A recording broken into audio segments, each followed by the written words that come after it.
You don't have to give your family the same boring meals every week. Instead, a little planning ahead could make for an easier dinner time and maybe a more healthy one as well.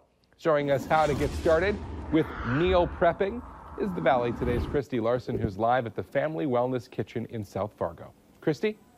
Well, good morning, Kyle. We thought we would pick the brain of an expert here, so we have Kylie Seifert with us this morning. And right now, we're going to be making a recipe that's super easy to throw together and then just take out for the crock pot later when you want it for that week. Exactly. Right now is a great crock pot season to be making things, and honestly, throwing this together takes you like a matter of 5 minutes. You can do a couple of those, throw them in your freezer or just throw them in your fridge, and then put them in the crock pot when you're ready. And it makes plenty of meals, 6 to 8 servings for the week. So that's, a great approach. That's why I love the Ziploc approach. Yeah. And so what we started with inside of our bag already, it doesn't look too appealing, but that's because it's a little bit of olive oil and chicken breast. Yep. We got bone broth in there, and we were just talking about the garlic. Make it simple for yourself. So we have some chopped up peppers here, some chopped diced up garlic.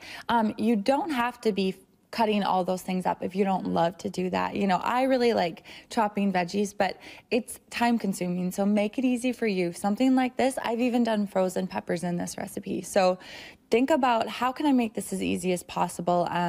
Like we said earlier, put your order in online, either pick it up or delivery for your groceries, and then get things like this that are literally going to be just throwing it together and then putting it in the crock pot.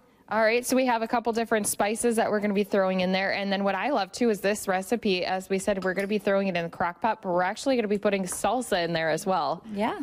Yeah, so salsa verde, and you grabbed medium, it looks like, so you guys must like spicier. Yeah.